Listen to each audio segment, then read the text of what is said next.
Esta é a segunda aula da disciplina de Métodos de Otimização do Departamento de Energia Elétrica da Universidade Federal de Juiz de Fora.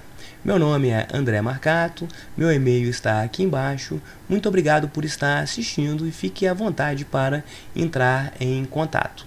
Antes de iniciarmos essa segunda aula, vamos dar uma olhada em um dos centros de distribuição da Amazon. Tradicionalmente, nesses centros de distribuição, as mercadorias elas são transportadas utilizando empilhadeiras que são transportadas e comandadas, né, por seres humanos.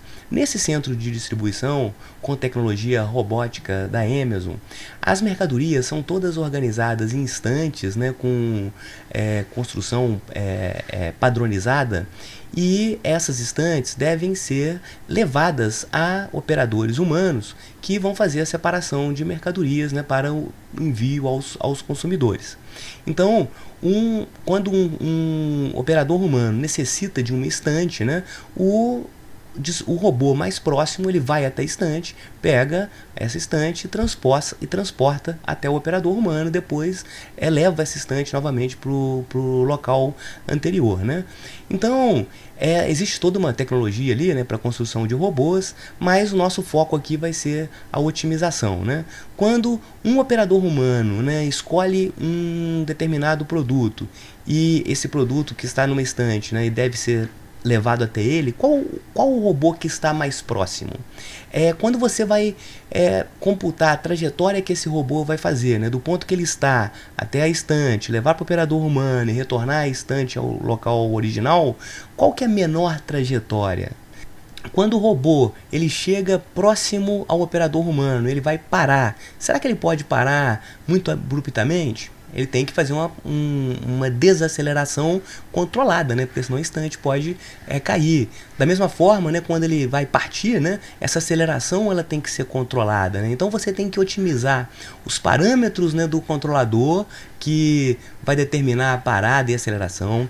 Você tem que otimizar a trajetória que o robô vai fazer, como escolher o robô mais próximo, né, e qual a trajetória que ele vai realizar, de forma a economizar a bateria, de forma a minimizar o desgaste do robô. Então, em tudo que a gente está falando, né, a gente precisa de usar técnicas de otimização, que é justamente o foco desse curso, né, para a gente conseguir operacionalizar essas funções.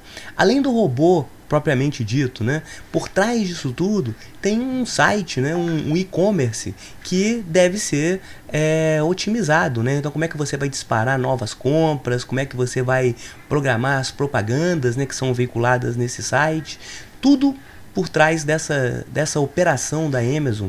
A gente tem que executar tarefas ligadas à otimização, tarefas que a gente vai estar de certa forma abordando aqui no decorrer desse curso. Durante praticamente todos os segmentos de vídeo desta playlist sobre métodos de otimização, de forma transversal, nós vamos utilizar a linguagem de programação Python para implementar as técnicas de otimização apresentadas durante o curso, ou simplesmente utilizando solvers disponíveis, né, na comunidade Python, né, disponíveis livremente na comunidade Python. Por que o Python ele foi escolhido, né? Que é uma linguagem primeiramente livre, né? Então a gente não precisa pagar por utilizar o Python, como acontece com outras linguagens de programação muito utilizadas na academia, né? E a comunidade que utiliza Python, né, isso a nível mundial, disponibiliza diversos módulos, né, ou toolbox que a gente pode utilizar livremente. Além do Python, a gente vai utilizar o Google Colab, que é uma ferramenta da Google, como as diversas ferramentas que a Google disponibiliza para os seus usuários, né? Então a Google tem o Gmail, tem o Google Classroom, tem o Google Drive, tem o Google Meet e tantas outras, né? Uma delas é o Google Colab. Através do Google Colab, então para você, obviamente, utilizar o Google Colab, você precisa ter, né, uma conta na Google, né, uma conta de e-mail. Através do Google Colab, você usando um browser, né, então o Firefox, o Google Chrome e tantos outros navegadores de internet, você simplesmente acessa o Google Colab da mesma forma que você acessa o Gmail. Só que no ambiente do Google Colab, você pode escrever o seu programa em Python e executar esse programa em servidores que estão disponibilizados pela Google. Ou seja, a Google ela oferece uma infraestrutura que fica disposta em nuvem e a gente pode utilizar livremente sem pagar nada por isso. Uma outra coisa interessante do Google Colab é que você pode mesclar blocos de texto e blocos de programa no ambiente, né, que você está utilizando. Então você consegue escrever comentários, escrever textos explicando tudo que você está desenvolvendo, e esses blocos de texto, aí você pode inserir figuras, você pode inserir equações usando o mesmo formato LaTeX, né? Então a equação ela fica realmente, ela parece assim com uma formatação bem elegante. Você consegue inserir figuras que você pode buscar através de links na internet. Então você consegue construir esses blocos de texto de forma realmente bastante profissional. E você mescla isso com o seu código. E aí você escreve então o seu código e implementando os algoritmos que a gente for apresentando durante as aulas. No entanto, o Python ele não vai ser um pré-requisito para a gente para qualquer um seguir as aulas desse curso, né? A gente vai, a partir dessa aula de hoje, mostrando, né, desde os conceitos mais básicos, né, até a gente vai, com o passar das aulas, a gente vai apresentando aplicações mais sofisticadas, tá certo? Então, não é pré-requisito saber programar em Python para assistir às aulas desse curso. Tudo vai ser apresentado paulatinamente a partir dessa aula número 2, tá certo? Logo, além de você aprender métodos de otimização, que é o foco principal da nossa disciplina, né, dessa playlist, você também vai estar aprendendo o Python, né? Então eu acredito que isso possa ser um diferencial na sua formação, pois nós estamos observando que diversos processos seletivos, né, desde empresas de pequeno porte até empresas de grande porte, nesses processos seletivos, né, está sendo solicitado conhecimentos, pelo menos básicos, né, em relação à linguagem de programação Python. Então espero que vocês aproveitem e gostem desta oportunidade que está sendo disponibilizada. No meu caso aqui, eu estou usando o Firefox. Então basta você digitar aqui no campo de busca Google Colab. O primeiro link que aparece já é para o Google Colab. Essa página inicial, ela já tem um primeiro exemplo de um notebook, né, que você pode inserir aqui no Google Colab. Observe que a gente tem diversos trechos aqui, né? Então nesse primeiro trecho aqui onde está o mouse é um bloco de texto, né? Se você quiser ver como esse bloco foi editado, é só você dar um duplo clique aqui, ó. Beleza, né? Então a gente consegue ver como que esse bloco de texto foi editado. A gente percebe aqui que ele utiliza uma linguagem chamada Markdown, que transforma o texto que você digita aqui num HTML. Depois a gente vai ver um pouquinho com mais detalhe isso aí, né? E aqui você tem, né? Então aqui você tem um outro bloco de texto e aqui você tem um bloco de código. A gente pode alternar entre blocos de texto e bloco de código. No entanto, para a gente poder fazer o nosso primeiro programa, a gente tem que fazer login, né? Aí nesse momento que é importante você ter uma conta Google, né? Então aqui eu já tenho uma conta Google cadastrada, basta que eu clique aqui e eu vou digitar a minha senha.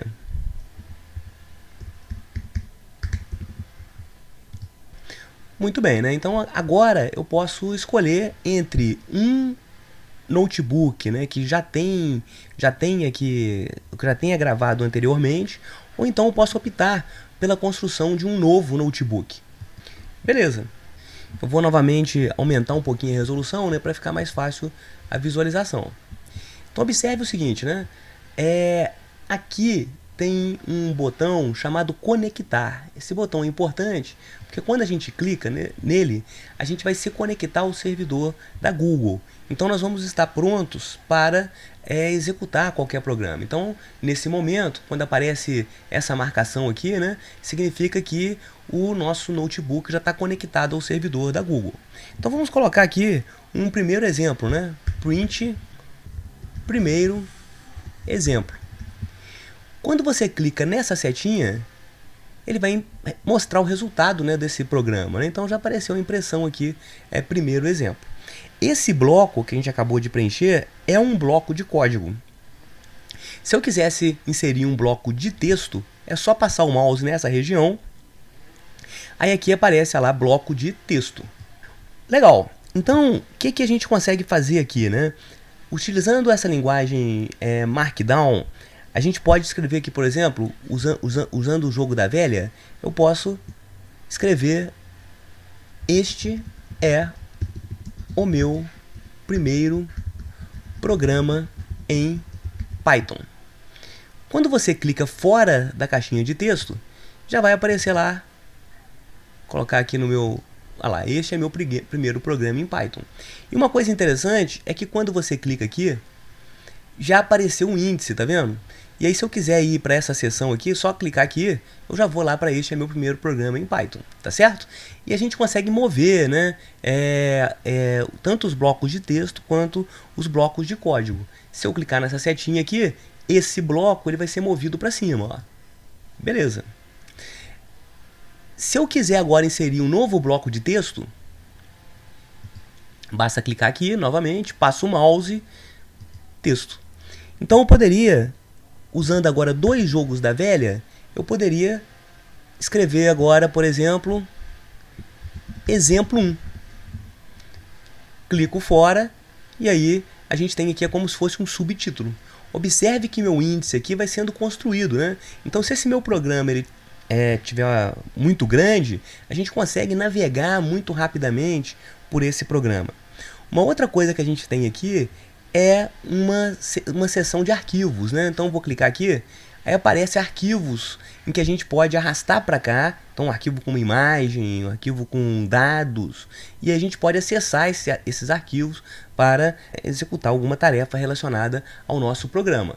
Todo arquivo que você arrastar para essa região, no momento que o programa ele é desconectado, então essa marcação aqui em verde ela é desfeita, esses arquivos aqui eles são perdidos, então eles são alocados nessa região apenas temporariamente. Aí existem estratégias para você tornar o seu notebook Python mais perene, né? Você pode vincular um determinado código a uma conta Git, né? Você consegue fazer isso através do menu arquivo, ó. Aí você pode fazer lá, salvar uma cópia no GitHub, ou então você pode salvar esse arquivo no seu Google Drive, de dentro do seu programa você acessa o Google Drive, mas é só para a gente saber que nessa região aqui à esquerda a gente pode colocar arquivos de dados momentâneos, né, que a gente vai utilizar durante a execução do programa. A linguagem Python é uma linguagem de propósito geral, mas que ela tem altíssimo nível de abstração. Então é muito simples aprender a programar em Python, né? Ela é uma excelente primeira linguagem a ser aprendida. Inclusive o Python é uma linguagem muito utilizada para proporcionar o primeiro contato com as crianças com uma linguagem de programação.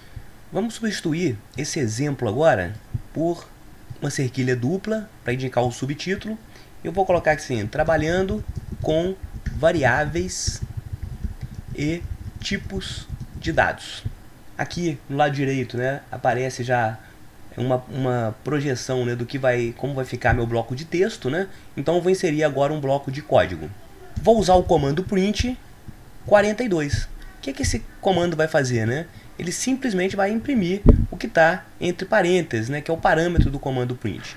Só que o comando print ele aceita vários parâmetros. Então eu posso colocar print 42, type. Type é um outro comando da linguagem Python que vai indicar o tipo do parâmetro que a gente passa para o type, né? Então eu passei aqui o 42. Vamos ver o que vai acontecer? Aí ele imprimiu lá 42 e ele ia aparecer o tipo aqui que é um inteiro. Agora eu estendi um pouco mais o programa e agora eu estou colocando um outro print, né? Agora eu coloquei 42.5, type 42.5. Então ele vai imprimir o tipo desse parâmetro aqui, 42.5. Depois eu usei um outro print, palavra, entre aspas, e depois type palavra. Depois print somente o caractere C entre apóstrofos e type, mesma coisa, né? O C entre apóstrofos. Depois print true e type true, print false, type false. Vamos ver o que vai acontecer, né? Muito bem, né? Então a gente conseguiu ver 42 é inteiro, 42.5 é float. Palavra, né? É da classe string e o C também é da classe str, né? String. Ou seja, para o Python tanto faz você utilizar aspas ou apóstrofos. E true, né, e false são palavras reservadas, né, para a gente acessar, né, os operadores booleanos, né. Tanto true quanto false representam então variáveis booleanas. Vou inserir agora mais um bloco de código e vamos fazer assim, ó, a igual a 42.5. Da mesma forma eu posso escrever agora print a, type a. Agora a variável a ela vai receber o valor 42.5, né? Então quando a gente executa, ele imprimiu o valor da variável a, que é 42.5, e imprimiu a classe, né, o tipo da variável a, que está como parâmetro aqui do meu comando type, né, que é float. Observe então que o Python é uma linguagem que você não precisa definir previamente qual o tipo da variável. Essa é uma exigência de muitas outras linguagens tradicionais, né? Então o Python você simplesmente atribui um valor para a variável e automaticamente ela passa a ser daquele tipo, né? Se logo a seguir eu fizer assim a igual a 24 e depois print a, type a, vamos ver o que vai acontecer. Olha lá, automaticamente o A deixou de ser, né? Inicialmente ele foi definido como um tipo float, né? Depois, na hora que a gente definiu um novo valor para o A, ele passou a ser do tipo inteiro. Então o Python ele lida muito bem com isso, é uma facilidade para a gente programar, mas por outro lado a gente tem que tomar alguns cuidados para que isso não acarrete nenhum erro para o nosso programa. Vamos inserir agora mais um subtítulo aqui, né? Então, cerquilhas dupla, operadores e expressões. Eu vou aproveitar esse bloco de texto para mostrar como é que a gente faz uma tabela dentro do bloco de texto usando o Markdown. Então digamos que eu queira fazer uma tabela cujas colunas sejam operação, operador, exemplo e resultado. Se eu quiser inserir uma linha para separar o título da tabela do restante, né, basta a gente usar dois pontos e o tracinho. Ele automaticamente vai preenchendo, né, uma linha separando o título das colunas, né, do restante da tabela. Observe que aqui à direita a gente já vai conseguindo ver uma prévia, né, do resultado de como vai ficar, né, esse bloco de texto. Então digamos que eu vou ter aqui, né, soma, o operador da soma, aí eu vou usar aqui uma aspas, né, abre e fecha aspas, é o mais. Um exemplo, né, vamos dizer que seja 9 mais 7. E o resultado dessa operação, obviamente, vai ser 16. Então observe que aqui à direita a gente consegue ver o que está acontecendo, né? Então agora eu vou copiar várias vezes aqui, porque eu vou querer fazer a subtração, a multiplicação, a divisão, exponenciação e módulo. Eu vou alterando aqui rapidamente, né? Subtração, multiplicação, divisão, exponenciação, finalmente módulo. O símbolo da subtração, todas as linguagens de programação praticamente, menos. Multiplicação, o asterisco. Divisão, a barra. Exponenciação, aqui a gente encontra diferença entre diversas linguagens, né? Mas no Python vai ser 2 asteriscos. E o módulo, né, que é o resto da divisão, é o símbolo de %. Então um exemplo aqui, né? 9 menos 7, o resultado vai ser, obviamente, 2. Multiplicação, 9 vezes 7, 63. Divisão, Vamos fazer, por exemplo, 5 dividido por 2. O resultado vai ser 2,5. Exponenciação, 9 ao quadrado. Obviamente, o resultado vai ser 81. E o módulo, se eu fizer o resto da divisão de 9 dividido por 2, esse resto, obviamente, vai ser 1. Então, observe como que ficou a nossa tabelinha aqui no bloco de texto, né? Então, agora eu vou inserir um bloco de código para poder fazer essas operações, né? Então, o que eu quero fazer? Então, se eu inserir aqui um bloco de código e fizer agora 9 mais 7 e executar, a gente vai ver 16. Se eu inserir um outro bloco de código, 9 menos 7 e executar, obviamente vai dar 2. Um outro bloco de código, 9 vezes 7, vamos executar 63. 5 dividido por 2, executa 2,5. 9 elevado ao quadrado, executa 81. E finalmente, 9 divide por 2, o resto, obviamente, vai ser igual a 1. Então, esses aqui são alguns operadores, né, que são muito utilizados na linguagem Python. Vamos inserir mais um bloco de código aqui e vamos fazer essas operações utilizando variáveis, né? Vamos definir aqui uma variável A igual a 3, a variável B, por exemplo, igual a 3 também. Eu posso fazer print A, asterisco, asterisco, B. Vamos ver o que vai acontecer. 3 vezes 3, 9, vezes 3, 27, tá certo?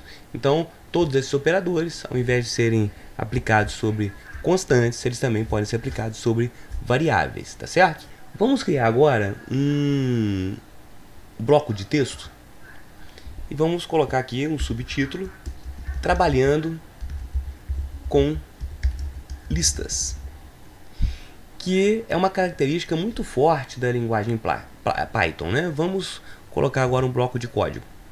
Uma lista é quando você atribui a uma variável algo que está entre colchetes. O conceito ele pode ser muito similar, mas não é o mesmo, de um vetor. Então, digamos que eu faço uma lista assim, 1,2,3. E aqui eu vou colocar print A. Então, olha o que vai acontecer. Beleza, né? Apareceu 1,2,3, como a gente esperava. Vamos colocar agora print type A. Apareceu agora que o tipo, né, da variável A é lista. Vamos fazer agora uma brincadeira diferente, né? Vamos colocar agora B igual a 10, 20, 30. E agora eu vou colocar print A mais B. Olha o que vai acontecer. Ele, na realidade, concatenou as duas listas. Ele não fez a soma elemento a elemento. Então, essa é uma característica importante das listas, né? É claro que no Python existem mecanismos para eu criar, aí não vão ser listas, né? Vão ser arrays, em que a gente vai poder somar elemento a elemento. Mas quando você cria uma lista, e a característica da lista, né, é o colchetes, então na realidade você está criando, né, é como se fosse um depósito de elementos, tá certo? E eu posso acessar esses elementos, né, utilizando.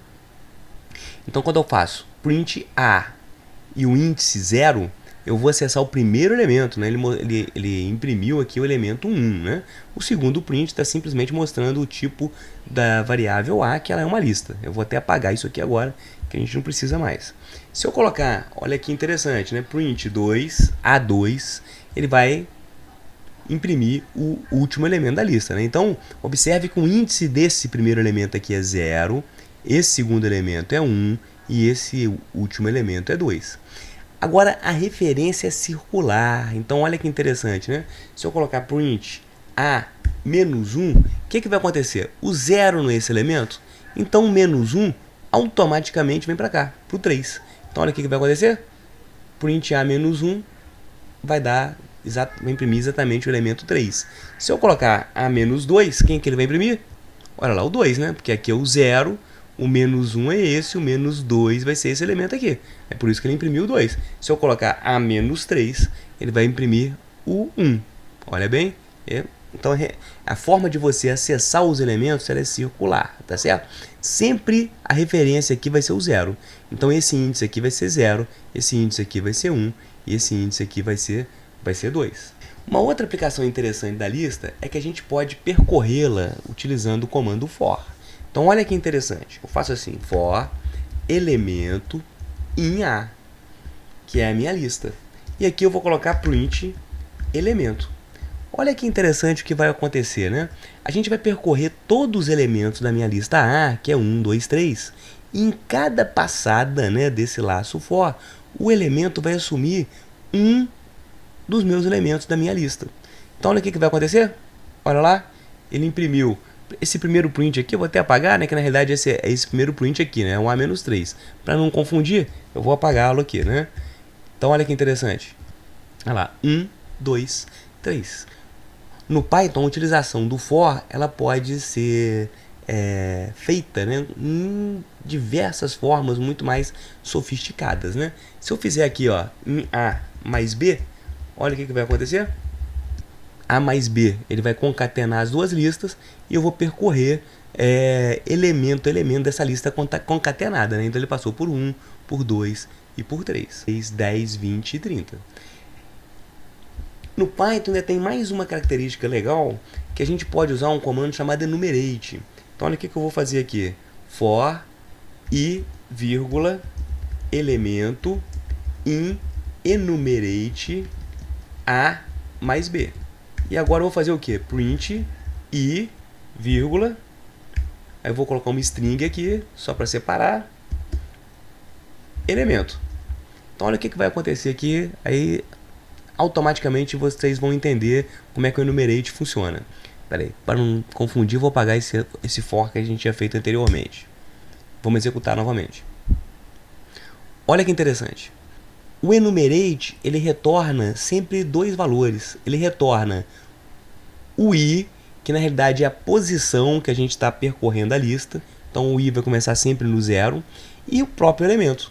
Então, e aqui eu imprimo, né, o i, tracinhos, elemento. Então ele está mostrando, ó, na primeira passada do for, né, eu estou na posição 0. Então o i vale 0. E o elemento vale quanto? 1. Depois eu passo para a posição 1, o elemento vale 2. Passo para a posição 2, o elemento vale 3. Depois eu passo para a posição 3, o elemento vale 10. Posição 4, o elemento vale 20. Posição 5, o elemento vale 30. Então a utilização de lista realmente é uma ferramenta legal na linguagem Python. Vou criar aqui um outro bloco de código para mostrar que as listas não necessariamente precisam ser compostas por elementos do mesmo tipo. Vou criar agora uma lista aqui A, que vai ser dada por quê? Ó, 3.5 métodos de otimização. Olha que interessante. A gente criou uma lista cujo primeiro elemento é inteiro, o segundo elemento é um float e o terceiro elemento é uma string. Então, na hora que eu faço print A, olha o que vai acontecer. Beleza, né? Então vou copiar esse for aqui de cima e vamos colocá-lo aqui nesse bloco de código de baixo. E agora vou fazer, além de imprimir a posição, o elemento, eu vou imprimir também o tipo. Type, elemento. Vamos ver o que vai acontecer. Olha lá. Então ele mostrou, né? O primeiro vai ser um int, o segundo um float, o terceiro uma string. Como aqui está o A mais B, embora o B tenha sido definido no bloco de cima, ele prevalece aqui embaixo, né? Então a gente juntou as duas listas, né? A lista A nova, né, que foi essa que eu acabei de definir aqui, com a lista B que eu tinha definido aqui no bloco de cima.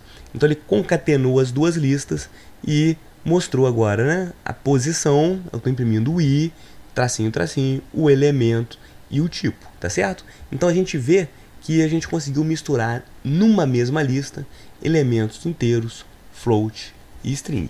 Então isso é muito interessante de ser empregado, né, na medida que a gente for construir os nossos programas. Bom, excelente. Eu espero que você esteja em paralelo com o vídeo, esteja fazendo tudo no seu próprio Google Colab. Isso é muito importante. Vamos agora criar um novo bloco de texto.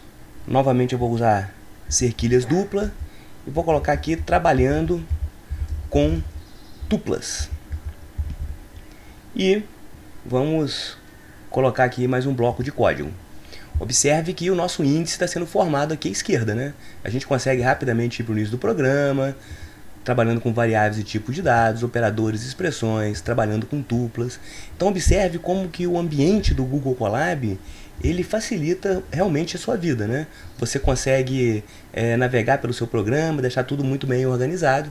E os trabalhos ao longo do curso também vão ser entregues, muitos deles, usando o próprio Google Colab. Uma observação aqui, né, para a gente dar uma relaxada antes da gente continuar, é que todo o programa que você desenvolve aqui, ele tem essa extensão, ó, IPyNB. Então, o Py da linguagem Python, né, e NB Notebook. Porque esse formato aqui de você mesclar blocos com código, blocos de texto com blocos de código, é um formato chamado Notebook, né, que originalmente isso foi o Jupyter Notebook, né, que originalmente a gente conseguia fazer isso tudo no navegador, igual a gente está fazendo aqui, só que a gente tinha que ter o Python instalado no nosso computador. Com o Google Colab a gente não precisa, né? Toda a instalação está em nuvem.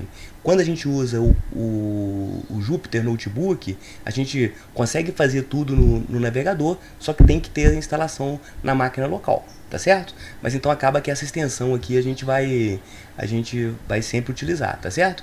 E aqui você pode a qualquer momento mudar o nome do seu programa, se você quiser, tá certo? Então, o que é tupla em Python, né? Na realidade é muito parecido com a lista, né? Vamos fazer assim agora, ó, A igual, exatamente igual a gente fez antes, né? 1, 2, 3. Qual que é a diferença da tupla para a lista, né?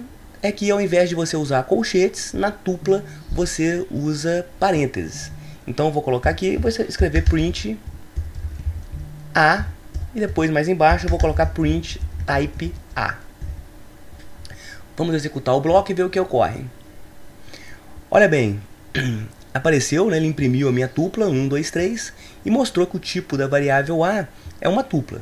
Mas o que isso significa, né? Vou mostrar uma diferença aqui. Vou mudar um pouquinho o programa e vou criar agora uma lista. B igual a 10, 20, 30. Então, olha o que eu vou apagar o type aqui, o print, que a gente não precisa mais. Eu vou fazer assim, ó, print B. Aí vocês vão ver que vai ser impressa a minha lista, né? 10, 20 e 30. Olha o que a gente consegue fazer com o caso da lista, né? Eu ponho B, vou colocar uma posição da lista, por exemplo, a posição 0, e vou substituir a posição 0 por 3000. E vamos executar novamente, e aqui embaixo eu vou colocar print B. Vamos ver o que acontece? Olha lá, 10, 20 e 30, que foi a lista na forma como ela foi criada, mandei imprimir o B, e agora eu alterei a posição 0, né, que é essa primeira posição aqui onde estava 10, eu passei para 3000, mandei imprimir de novo, aí apareceu 3000. Vamos tentar fazer algo parecido com a minha lista, né? Eu vou colocar, com a minha tupla, vou colocar A0 igual a 3000. Vocês vão ver que vai dar um erro. Ah lá, o objeto tupla não suporta, né, você alterar, né, você atribuir um valor para nenhum elemento do objeto tupla.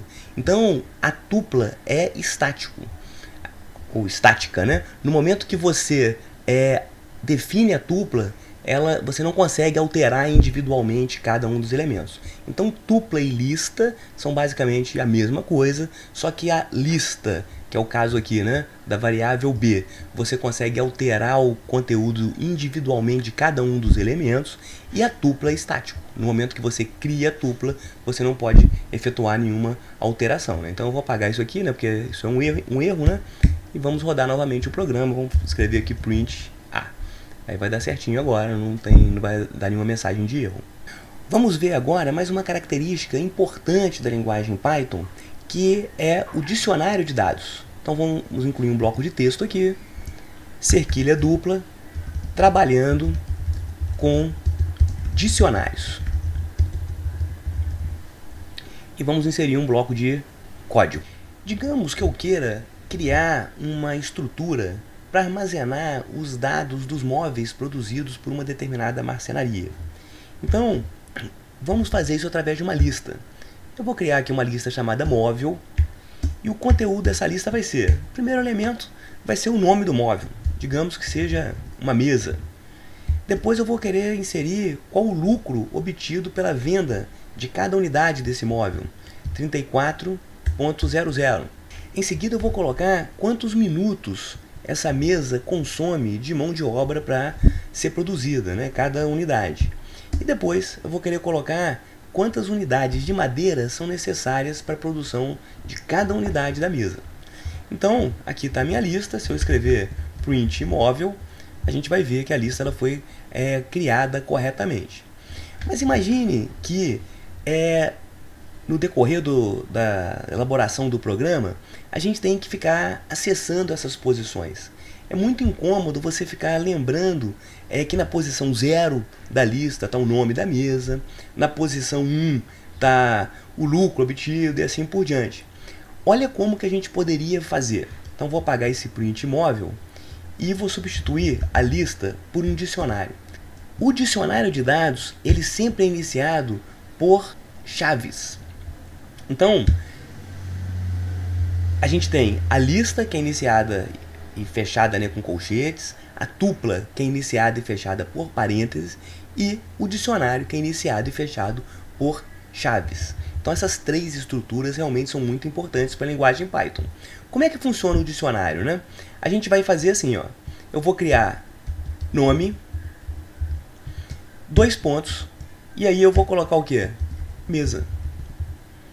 Depois eu faço, entre aspas, lucro, dois pontos, aí eu coloco 34,00. Depois eu ponho horas, ou melhor, minutos, dois pontos, 12. E finalmente eu coloco matéria prima, dois pontos, 3. Vamos ver o que vai acontecer. Print móvel. Olha lá, ele imprimiu a nossa estrutura, né? Então, olha a diferença na hora de você acessar cada elemento do dicionário. Ao invés de a gente fazer isso via índice, a gente vai fazer via nome. Então, eu vou colocar aqui, ó, nome. O que ele vai imprimir? Mesa. Se eu quiser saber o lucro, eu ponho móvel, lucro. E ele vai imprimir 34 e assim por diante, né? Eu quero saber quanto de matéria-prima. A gente vai fazer móvel matéria-prima. Então é como se a gente estivesse dando um apelido para cada índice da minha lista, né? Isso a gente faz no dicionário de dados. Então essa estrutura, denominada dicionário de dados, ela vai ser realmente muito importante. E a gente pode utilizar isso em conjunto com listas, né? Olha o que eu vou fazer agora. Eu vou colocar assim, lista de móveis. E vou criar uma lista vazia, né? Eu simplesmente abri e fechei colchetes. Então vou fazer agora o seguinte, ó, lista de móveis ponto append, e aqui eu vou colocar móvel. Então é como se a lista de móveis fosse um depósito que a gente criou vazio, né? Não tem nada armazenado lá. Quando eu uso o append, que é um método que está associado a toda a lista, é como se eu jogasse nesse depósito, né, nessa lista de móveis que estava vazia, eu vou jogar essa informação aqui, que por um acaso é um dicionário de dados. Aqui poderia ser qualquer tipo, poderia ser um inteiro, poderia ser outra lista, poderia ser um booleano, qualquer tipo de dados, né? Mas na realidade aqui, nesse caso, adicionei um móvel. Vamos escrever agora print lista de móveis. Olha lá, eu tenho uma lista, pode observar aqui que está abrindo e fechando colchetes, só que no interior dessa lista eu tenho aqui um dicionário. Vamos seguir agora, né? O que eu vou fazer? Eu vou copiar esse bloco aqui de cima e eu vou definir um novo móvel. Digamos aqui que eu tenho uma cadeira agora. Qual o lucro obtido pela cadeira? Digamos que seja 18. Quantos minutos são necessários para a confecção da cadeira? 10 minutos. Quantas unidades de madeira eu preciso para fazer uma cadeira? Uma.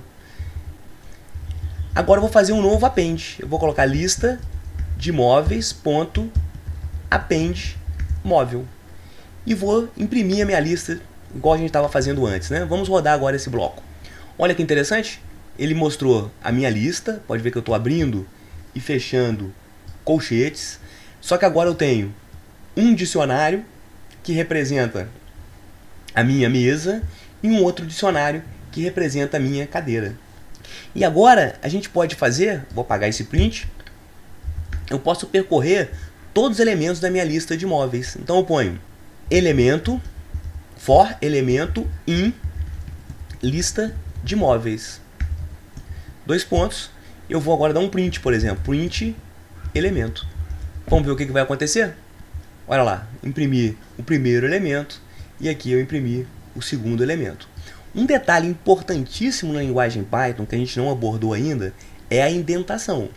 Como que o Python identifica os comandos que vão fazer parte do escopo aqui do for, né? Na medida que a gente for varrendo o for, qual bloco que ele vai executar? No caso aqui apenas o print, né? Mas ele sabe disso por causa desses espaços aqui que foram inseridos. Então, a partir do momento que eu uso o for, toda vez que eu fizer esse recuo, tudo que tiver, né, com esse recuo vai ser executado pelo for. Então, digamos que eu queira imprimir agora o seguinte, né? Print elemento nome. Eu vou imprimir agora em cada passada, né, eu vou imprimir o elemento completo e vou imprimir um elemento nome e vou separá-los aqui, por exemplo, por um conjunto de asteriscos. Vamos ver o que vai acontecer, né? Vamos rodar. Olha lá. Eu imprimi, né? Esse primeiro print aqui, ele imprime o elemento completo, o primeiro elemento completo da lista de móveis.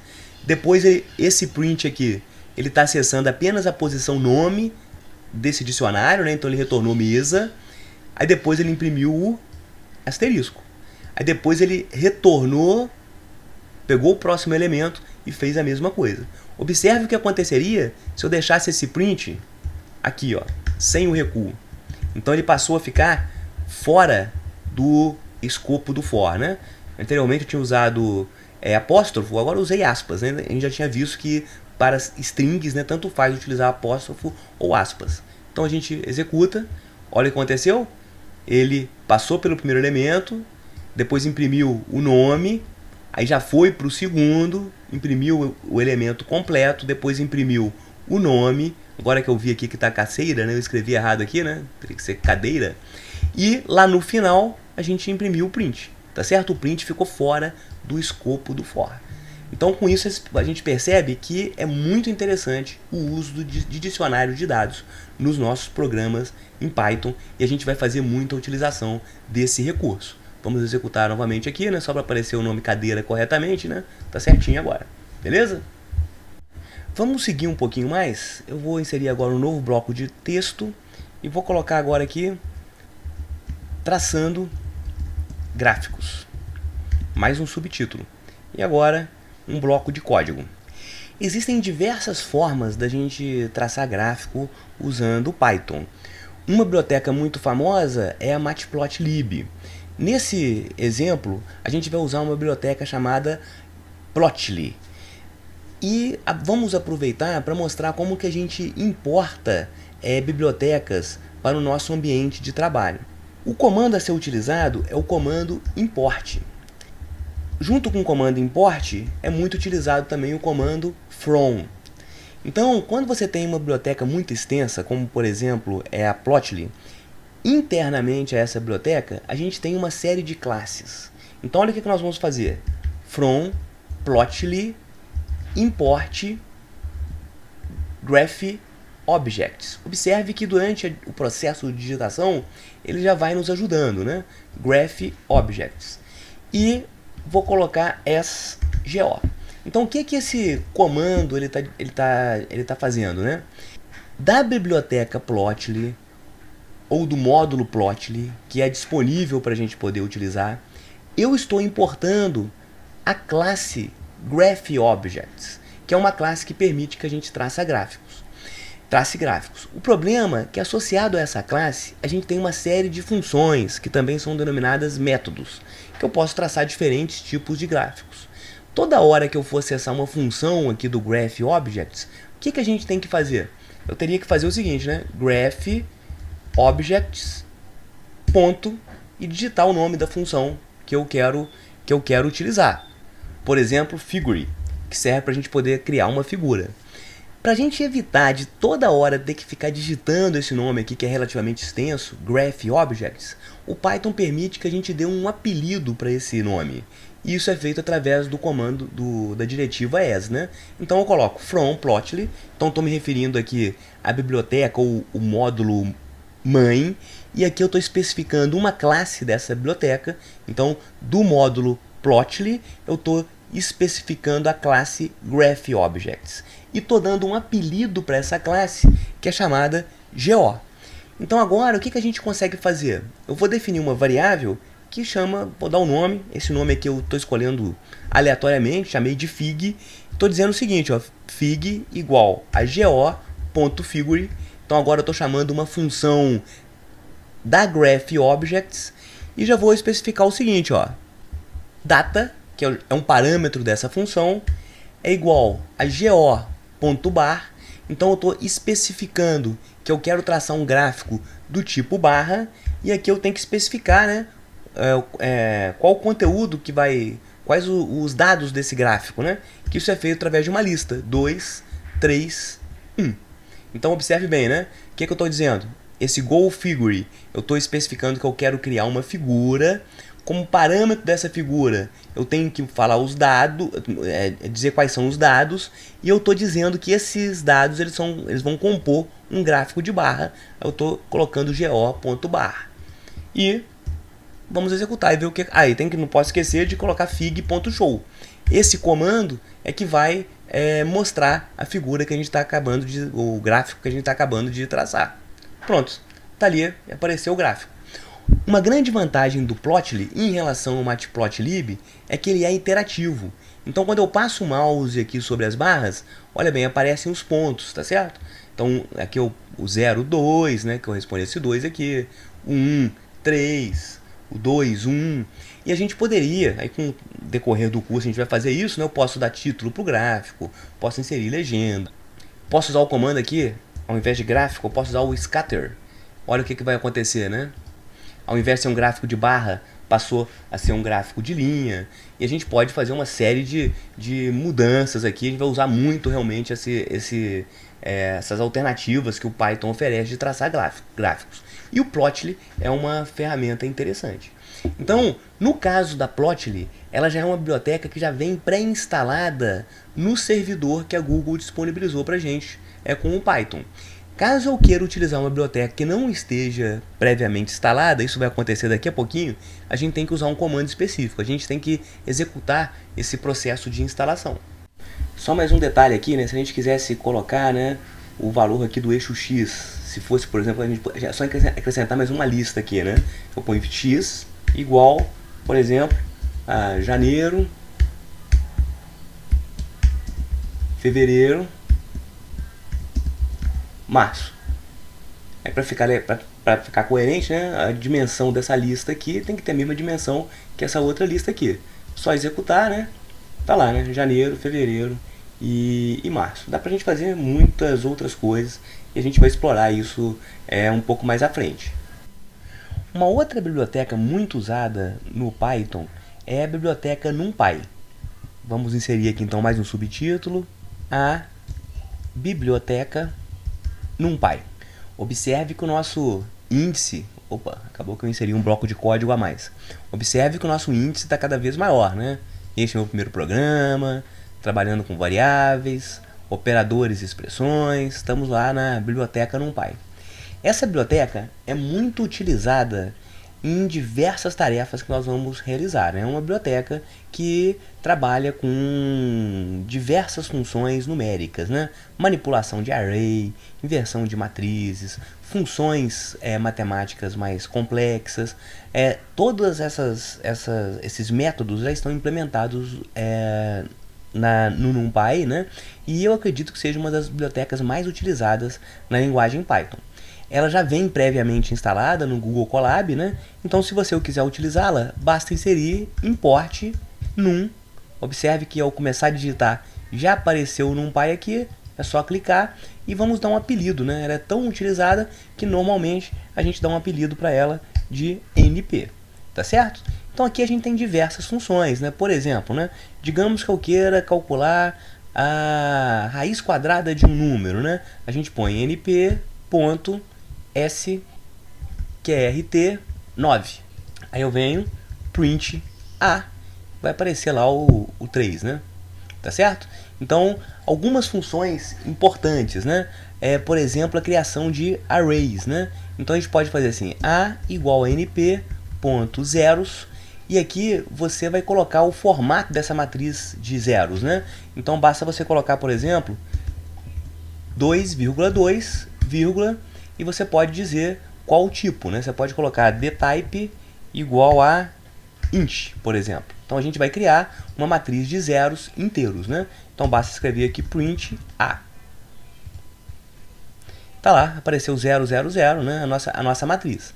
E uma coisa interessante, se você escrever print type A, isso não é uma lista, né? Olha bem, olha lá. É um array, né, lá do NumPy. Então existe uma certa diferença, né? Se a gente quisesse criar uma matriz de uns, a gente poderia colocar np ones, né? Aqui você vai colocar o shape, né? Então vou colocar 2,2, dtype igual a int. Beleza, né? Então vamos colocar print b. Tá lá, né? Aí olha que interessante, né? Se você colocar agora print a mais b, olha o que vai acontecer. Ele somou, né? Vamos apagar os outros prints para não confundir aqui, né? Ele está realizando a impressão só do print A mais B. Vamos ver o que vai acontecer. Olha lá, ele imprimiu a soma, né? Eu esqueci de tirar esse print A aqui. Então, olha lá, ele vai imprimir a soma, né? De uma matriz somente de zeros com uma matriz somente de uns. Então, observe que quando você utiliza o NP Array e você faz a soma, ele não vai fazer concatenação, igual ele fazia nas listas, né? Se nós quisermos criar um array já com valores pré-estabelecidos, a gente pode fazer assim, ó, c igual a np.array, e aqui a gente abre e fecha os colchetes, né, são os delimitadores do array, né, e aqui eu vou abrir a primeira linha, aí eu ponho 1,2,3, se eu quiser colocar mais uma linha, eu ponho 4, 5, 6, se eu quiser fazer uma matriz quadrada, né, 3 colunas e 3 linhas, eu ponho 7, 8, 9. Muito bem. E aí eu ponho, só para a gente poder ver, né, print C. Vamos executar e ver o que vai acontecer. Aí tá lá, né, esse aqui é o array C que a gente acabou de criar. Um outro comando interessante é esse aqui, né? Digamos que eu queira fazer um vetor igual a np.linspace 0,5,1000. Como é que esse comando linspace funciona? Ele vai criar um vetor com 1000 elementos, sendo que o primeiro elemento vai ser 0 e o último elemento vai ser 5. Vamos ver? E aí aqui eu vou colocar print vetor. Tá lá, né? Primeiro 1000 elementos, primeiro elemento é o 0, o último elemento é o 5. E a gente consegue perceber que ele se parece muito com o MATLAB, né, na hora que a gente vai trabalhar com vetores, né? Então, se eu quiser calcular, por exemplo, uma função de x, e essa função vai ser o seno, aí a gente põe np sim vetor. Aí agora ele vai calcular, para cada elemento, né, do vetor, ele vai calcular o seno. Tá lá. Então, se a gente quiser agora, né, resgatar aqui, né, vamos copiar esse trecho aqui desse gráfico aqui de cima, para a gente poder traçar aqui um gráfico da função seno. Eu vou copiar aqui só para pegar só para pegar a importação aqui do Plotly, e aqui embaixo eu vou traçar o gráfico. Então, fig, né, crio essa variável. Esse nome não precisa ser fig, eu posso falar figura, por exemplo. Go, que é o GraphObjects, né, ponto .figure. Aí sim, esse aqui é uma função do GraphObjects. E aí eu vou traçar agora um gráfico do tipo scatter, né, só que agora o y vai ser o quê? O meu func x. E o meu x vai ser o quê? O meu vetor. E aqui eu ponho figura.show. Vamos ver se vai funcionar. Deixa eu apagar esse outro print C aqui. Vamos ver se o gráfico vai ser traçado corretamente. Tá lá, né? Aqui a gente tem de 0 a 5, né? A gente tem o gráfico aqui da função seno. Realmente dá pra gente fazer muitas experiências usando NumPy, juntamente com Plotly ou com Matplotlib, né, que a gente nem viu ainda, né? O Plotly realmente tem essa vantagem, ele é interativo. Se você passar o mouse aqui sobre o gráfico, a gente consegue ver os valores de x e y evoluírem aqui na medida que a gente mexe com o mouse. Vamos fazer agora uma primeira aplicação para resolver o problema de otimização que a gente apresentou lá na aula número 1, na aula passada. Então agora eu vou criar aqui um bloco de texto e eu vou criar um capítulo à parte para isso, né? Eu vou colocar: este é o primeiro exemplo de métodos de otimização. E eu vou criar um outro bloco de texto com o subtítulo: o problema da marcenaria. Observe que o nosso índice aqui já está bem mais elaborado, né? E a gente consegue navegar por todas as partes do programa desenvolvido até agora, né? E vamos para a última parte aqui, que é o problema da marcenaria. Vou aproveitar esse bloco de texto para mostrar como é que a gente consegue inserir equações com muita facilidade, utilizando, né, o bloco de texto, né, usando, na realidade, comandos do LaTeX aqui dentro do bloco de texto. Vou colocar aqui begin equation e end equation. Esses comandos que eu vou utilizar agora são comandos do LaTeX, né? Então, toda vez no LaTeX que você quer iniciar uma equação, a gente usa esse begin equation. Alternativamente, se for uma equaçãozinha pequena, a gente pode iniciar e terminar com um caractere especial $. E esse asterisco aqui é para ele não criar numeração automática, né, para essa equação. Então, só para a gente poder mostrar como é que funciona, aqui a gente usa comandos do LaTeX, né? Vamos dizer que eu quero escrever meio. É só colocar /frac 1, 2 entre chaves e aí vai aparecer lá o meio. Opa, não tem essa barra aqui não. Aí apareceu o meio lá, né? Então, se eu começar aqui com equation asterisco, embaixo também eu tenho que terminar com um equation asterisco, tá certo? Bom, eu quero escrever agora o meu modelo de otimização. Aí eu vou usar um comando chamado aligned, que serve para a gente poder criar várias colunas alinhadas. Então tá lá, né? Então, e outra coisa, sempre que a gente vai escrever um texto no meio de uma equação, a gente usa o comando /text. Então vou colocar aqui /text, maximizar, barras duplas, né? A gente troca de linha, /text, sujeito a, troco de linha novamente. Então se a gente ver, já apareceu aqui no lado direito como é que a gente está concebendo esse problema de otimização. Maiores detalhes, né, do problema da marcenaria, eu peço que vocês olhem lá no exemplo resolvido na aula número 1. Mas a função objetiva era a seguinte, né? Eu coloco aqui i para poder criar o i comercial, para poder criar uma nova coluna. E aqui eu vou colocar a equação, né? Que é o que?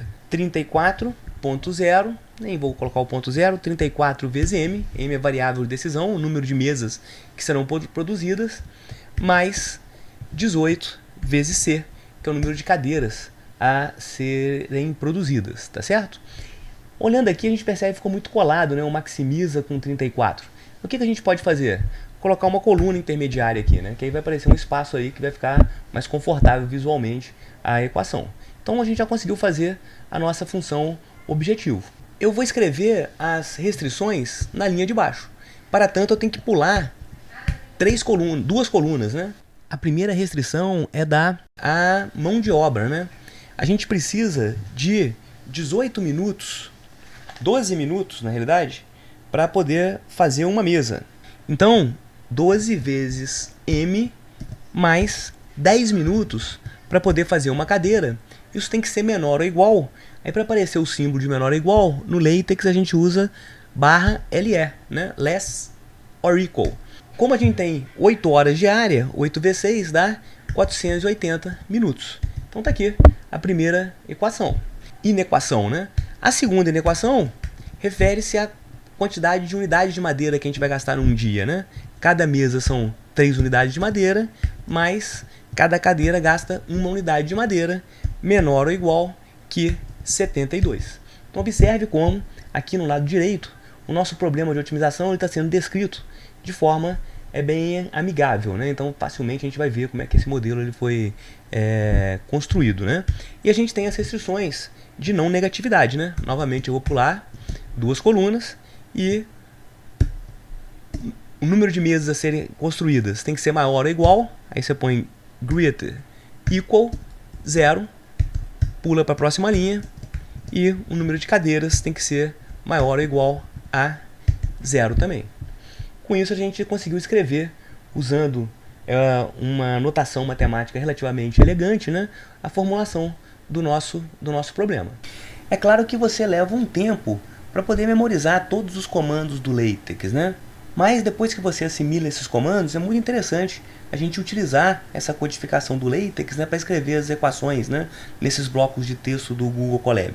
Porque isso vai deixar o nosso programa muito mais autoexplicativo. Então agora sim eu vou inserir o bloco de código, né? Então olha bem como é que ficou, né? Voltando lá para o primeiro capítulo, segundo capítulo e agora a seção do problema da marcenaria.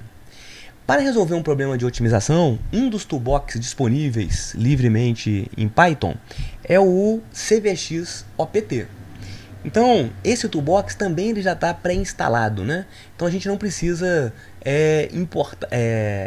fazer a instalação aqui no nosso computador virtual em que a gente está utilizando agora, né? A gente simplesmente vai importar esse toolbox.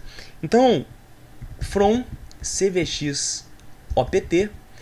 O CVX-OPT realmente é um toolbox muito extenso. O manual desse toolbox ele é enorme, ele tem muitas características, muitas funções, várias subclasses, né? Então o que a gente vai fazer? Da classe Modeling, que faz parte do CVX-OPT, a gente vai importar duas subclasses, né? Que é a OP, que é a abreviatura de Optimization Problem, e Variable, que é uma outra classe, né, que a gente vai utilizar para definir as nossas variáveis de decisão. E eu preciso também importar da classe CVX-OPT, eu preciso importar o módulo Solvers. Tá aqui.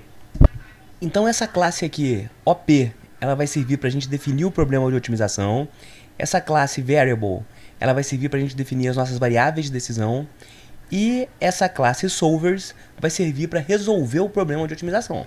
Nós vamos utilizá-la agora passo a passo. Então, quais são as nossas variáveis de decisão? A gente tem duas variáveis de decisão. Uma eu vou chamar de mesa. Eu coloco Variable, que é essa classe que eu acabei de importar. E aqui eu tenho que especificar a dimensão dessa variável de decisão. Nesse nosso problema, a gente só tem um tipo de mesa, né? Só que digamos que eu tivesse...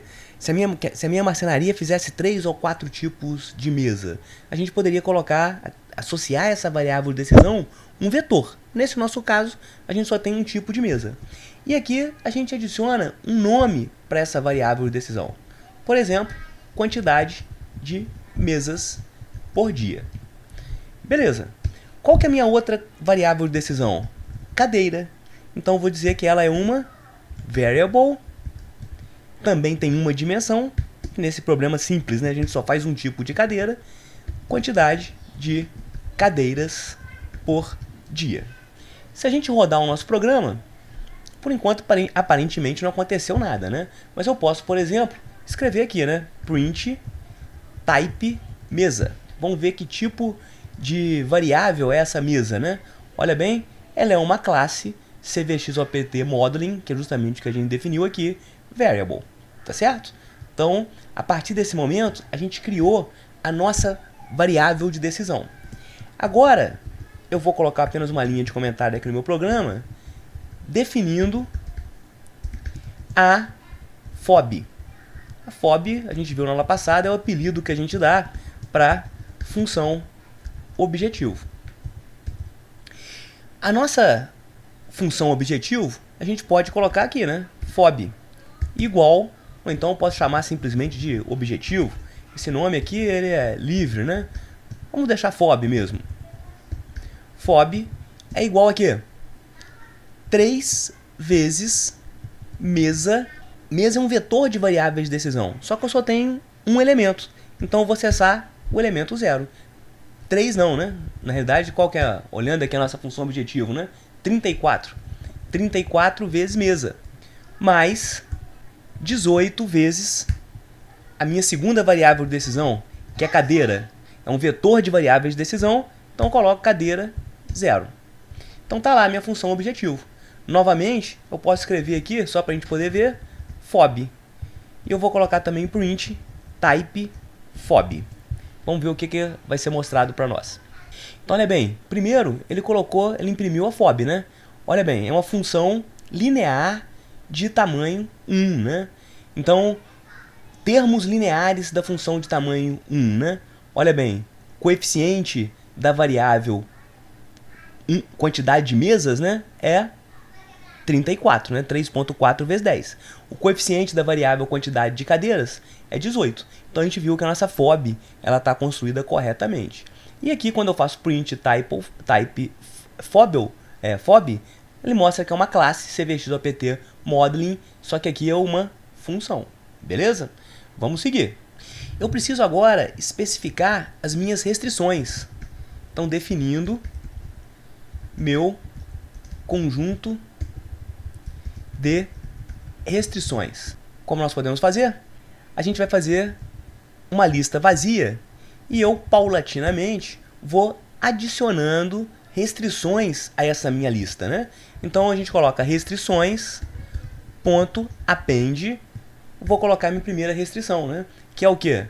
12 vezes mesa 0 mais 10 vezes cadeira 0 menor ou igual a 480. Então, essa minha lista, que inicialmente foi definida vazia, ela recebeu agora uma inequação. E a gente vai fazer sucessivamente dessa maneira para quantas restrições eu tiver no meu problema. Então, restrições.append, qual que é a segunda restrição? 3 vezes mesa 0 mais 1 vezes cadeira 0 menor ou igual que 72. E, finalmente, eu vou adicionar as restrições de canalização. Restrições de canalização. A gente viu que essas restrições elas limitam as variáveis, né? Nesse problema a gente tem apenas as restrições de não negatividade. Aí eu ponho restrições.append mesa 0 maior ou igual a 0, restrições.append cadeira maior ou igual a 0. Excelente, né? Então a gente está pronto agora para montar o problema a ser resolvido, porque eu já tenho a minha FOB e o meu conjunto de restrições. Veja como é fácil fazer isso, né? Montando o problema de otimização. Problema, esse nome aqui é o nome de uma variável, eu escolhi por um acaso o problema, mas poderia ser qualquer outro. Eu posso chamar aqui de marcenaria, por exemplo, marcenaria, igual a OP. Da onde que vem esse OP? Eu acabei de importar aqui, né? Do cvx opt.modeling. OP, aí eu vou colocar aqui, subir um pouquinho, FOB, vírgula, restrições. FOB é a variável que contém minha função objetivo, né? E restrições é minha lista que contém meu conjunto de restrições. Então agora eu já estou pronto para resolver o problema, né? Então basta fazer marcenaria, que é o problema que eu defini, ponto solve, e aí eu vou colocar aqui dense e glpk. O que é esse parâmetro? Primeiro solve, né? É por causa que ele é um método associado ao meu problema que eu acabei de criar, né? O dense é que a gente vai representar as matrizes de forma densa. A gente vai ver mais à frente um pouquinho que quando os problemas de otimização são muito grandes, as matrizes, né, que definem o problema vão ser compostas por muitos zeros. Aí a gente poderia colocar aqui o parâmetro sparse, né, de esparsidade. Né? A gente vai usar outras técnicas para poder armazenar as matrizes. Como esse problema aqui é muito pequeno, isso não vai fazer diferença, a gente pode deixar dense. E GLPK é o solver que a gente vai utilizar. Então esse solver é um solver gratuito, disponível, a gente vai utilizá-lo para poder resolver o problema.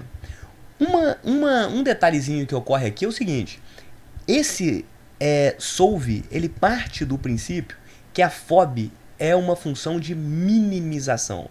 Isso é uma coisa que a gente vai ver também mais à frente do curso. Quando eu quero transformar um problema de minimização em um problema de maximização, basta inverter o sinal de todas as parcelas, né, da função objetivo. Então é só colocar aqui menos 34 e menos 18. Então, ao minimizar essa função, a gente está maximizando a função 34 vezes m mais 18 vezes cadeira. Então, aparentemente, é só isso que deve ser feito e o problema ele vai ser resolvido. Então, vamos ver o que vai acontecer, né? Vamos ver se não vai dar nenhum erro. Pronto. Não foi impresso nada, a gente não conseguiu visualizar nada, porque a gente não pediu para que isso fosse feito, né? Então, se eu quiser visualizar o valor, por exemplo, da FOB, né? O que a gente tem que fazer? É só colocar print FOB.value. Então, FOB, né, é a minha função objetivo. No momento que a gente terminou de resolver o problema, a gente já tem acesso ao valor da FOB. Então, se eu fizer isso aqui agora, a gente está vendo o que, né? Que o nosso lucro vai ser o quê? Opa, apareceu negativo aqui, né? Porque a gente inverteu o valor da função objetivo, né? Então, o nosso lucro é 1,03 vezes 1.000. Então, o lucro aqui, na realidade, vai ser igual a 1.030. Então, para a gente poder visualizar o valor correto, o ideal é a gente colocar o sinal negativo aqui para a gente poder voltar com a FOB para o valor normal, né? Então, o lucro é de R$ 1.030, né? Se eu quiser visualizar o valor de uma variável, quantas cadeiras foram produzidas, né? É só colocar m, mesa, posição 0, ponto value, da mesma forma. Então, a gente consegue visualizar agora quantas mesas foram produzidas. Então, foram produzidas 13,3 mesas, né? Aí a gente já consegue perceber uma simplificação que a gente fez na modelagem, né? O valor ótimo não foi um número inteiro de mesas, 13,3, tá certo? Se eu quiser sofisticar um pouquinho a forma como isso foi impresso, eu ponho aqui, ó, mesa.name. Pronto. Olha lá. Quantidade de mesas, isso aqui por dia, isso aqui é o nome da variável decisão, deve ser 13,3 vezes 10, né? Então, 1,33 vezes 10, que dá 13,3. Se eu quiser fazer a mesma coisa para a quantidade de cadeiras, é só dar um copy aqui, né? E a gente vai ver mesa. A gente substitui por cadeira.name, deve ser cadeira 0.value. Então vamos ver? Olha lá, são 32 cadeiras e 13,3 mesas. E para deixar esse string aqui também, essa impressão um pouquinho mais elaborada, né? O que a gente pode fazer? O lucro projetado diário será de...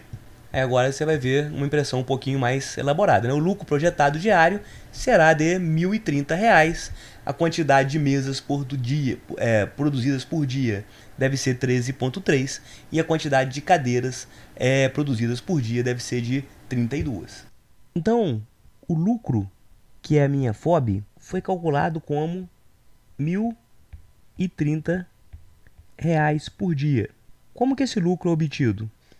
O número de mesas vezes 34 mais o número de cadeiras vezes 18. Através da resolução do problema de programação linear, o número de mesas ótimo é 13,3 e o número de cadeiras ótimo é 32. Vamos conferir para verificar se realmente o lucro foi calculado corretamente. 13,3 vezes 34 dá 452,20, mais 32 vezes 18 dá 576. Essa soma resulta em 1.028,20, que arredondando, né, a gente chega exatamente no 1030. Vamos ver a primeira restrição, que refere-se ao número de horas de trabalho. 13,3 mesas vezes 12 minutos mais 32 cadeiras vezes 10 minutos, isso resulta em 479,6, que é menor que 480. Matéria-prima, 13,3 mesas vezes 3 unidades de matéria-prima mais 32 cadeiras vezes 1 unidade de matéria-prima, isso resulta em 71,9, que é menor que 72. Então as restrições foram todas atendidas corretamente e esse aqui é o nosso lucro ótimo esperado, R$ 1.030 por dia.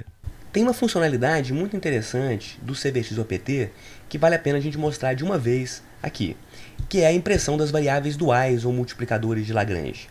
Vamos imprimir a variável dual associada à primeira restrição, que é a inequação correspondente à restrição de limite, né, o limite de mão de obra. Então é só você acessar restrições, 0, que é a primeira restrição, e eu vou colocar aqui ponto multiplier, né, de multiplicador de Lagrange, que é a minha variável dual, ponto value. Vamos ver o que vai ser impresso. 1,11. O que esse valor 1,11 significa? Se eu aumentar a disponibilidade de mão de obra em 1 minuto, que é a unidade que a gente adotou para essa equação aqui, né? Tem 480 minutos diário. Se eu passar aqui para 481, o meu trabalhador ficar 1 minuto a mais, eu vou aumentar o meu lucro em R$ 1,11 por dia.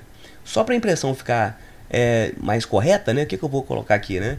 Print variável dual associada à restrição de mão de obra. Mão de obra. Beleza, né? Vamos imprimir aqui. Opa, ficou 2 aspas, né? Apaguei uma. Beleza. Variável dual associada à restrição de mão de obra, 1,11. Se a gente quiser saber a variável dual associada à restrição de matéria-prima, que é o número de unidades de madeira que eu tenho disponível por dia, eu vou colocar variável dual associada à restrição de matéria-prima. Eu só dei um copy and paste, né? Matéria-prima. E aqui eu tenho que acessar a restrição número 1, que é a segunda restrição. Vamos rodar aqui. Beleza, né? Então, o que os multiplicadores de Lagrange estão me dizendo? Se eu aumentar a disponibilidade de mão de obra em 1 minuto por dia, eu vou ter um lucro a mais de 1,11. Basta eu avaliar quanto custa 1 minuto do trabalhador. Se ele for menor do que esse valor, vale a pena eu pagar uma hora extra para o trabalhador permanecer na marcenaria. Da mesma forma, se eu tiver uma unidade a mais de matéria-prima, significa que o meu lucro vai aumentar em 6,89. Eu tenho que verificar quanto que custa essa unidade a mais de matéria-prima disponível, né, por dia lá na minha marcenaria. Para a gente poder aferir se isso está correto, eu vou aproveitar para ensinar uma outra funcionalidadezinha do Python. Se eu colocar aqui, olha que interessante, né? F na frente da string e agora eu colocar entre chaves o valor que eu quero imprimir, que no caso é -fob value, vamos ver o que vai acontecer. Essa é a mesma coisa que estava acontecendo antes, né? Essa é só uma forma adicional da gente realizar impressão em Python. Uma coisa que a gente observa, né, é que esse .fob value, olha o colchete aqui, é uma lista, né? Então se eu quiser acessar, ao invés da lista, esse elemento aqui, que é o único que eu tenho, o que a gente precisa fazer?